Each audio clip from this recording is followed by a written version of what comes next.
asked myself the question, am I living my best life? To which the answer was no, because I have a vision of what my best life looks like, and I wasn't doing the things I needed to do to make that happen. I'm conscious of that, and I really want to live my best life. I don't think that my best life is like a year or 10 years away. I think it's the process or the whakapapa of that living. So it's not this destination that I'm going towards, it's the in-between, the day in, day out.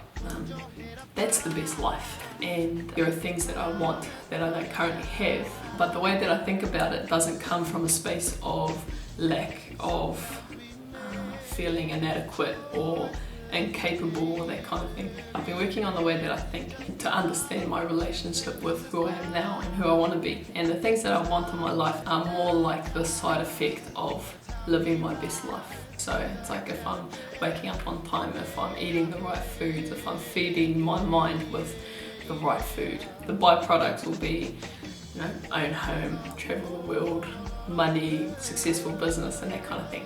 I know that I don't lack anything, and it's an empowering space to be in.